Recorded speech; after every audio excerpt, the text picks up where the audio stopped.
નમસ્કાર દર્શક મિત્રો, આપ જોઈ રહ્યા છો દીવ 24/7 ન્યૂઝ। જોઈએ આજના મહત્વના સમાચાર ઉપલેટાથી।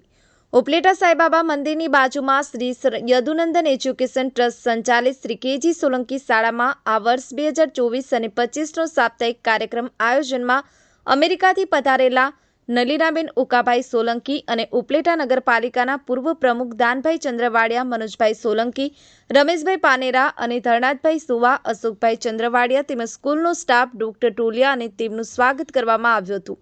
આ શાળા વતી નલિનીબેન અને રમેશભાઈનું સન્માનપત્ર અને શાલ ઉઠાડી સન્માન કરવામાં આવ્યું હતું।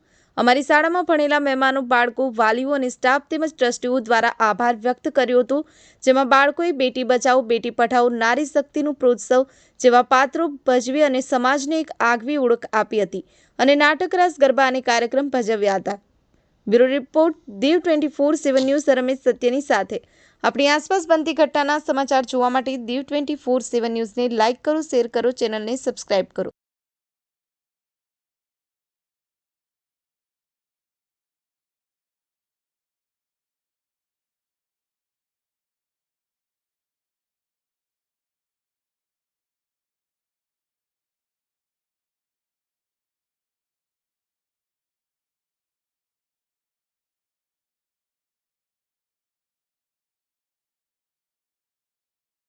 નલિનીબેન ઉકાભાઈ સોલંકી સ્વ ઉકાભાઈ સોલંકીના ધર્મપત્ની છે।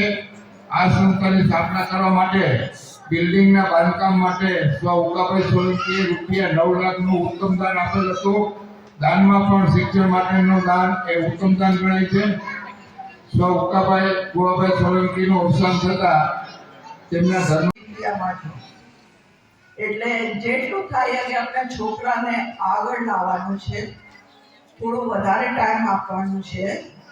એટલે જ આ શાળા આ માટે બનાવી છે કે આપણા છોકરાઓ બીજા પૈસાવાળા કૃષ્ણાબેન યદુનંદન એજ્યુકેશન ટ્રસ્ટ સંચાલિત શ્રીમતી કેજી સોલંકી પ્રાથમિક શાળામાં વર્ષ 2024-25ને અનુલક્ષીને જે વાર્ષિક કાર્યક્રમ યોજાયો, તેમાં અમેરિકાથી પધારેલા નલિનીબેન ઉકાભાઈ સોલંકી, ઉપલેટા નગરપાલિકાના ભૂતપૂર્વ પ્રમુખ દાનભાઈ ચંદ્રવાડિયા, મનોજભાઈ સોલંકી, રમેશભાઈ પાનેરા, ડોક્ટર પિયુષ ટોલિયા સાહેબ, ડોક્ટર ઋષિ બિંદિયાબહેન ઉપસ્થિત રહ્યા। તેમનું ફૂલથી સ્વાગત કરવામાં આવ્યું। તેમજ બાળકો દ્વારા દીકરીને પ્રોત્સાહન કરતું, નારી શક્તિને પ્રોત્સાહન કરતું, તેમજ ખેડૂતો અને જવાનોનું મહત્વ આપી અને સમાજને એક આગવી ઓળખાણ આપી છે, જેમનો હું આભાર વ્યક્ત કરું છું। તેમજ અહીંનો સ્ટાફ તેમજ સંચાલકોનો પણ હું હૃદયપૂર્વક આભાર વ્યક્ત કરું છું।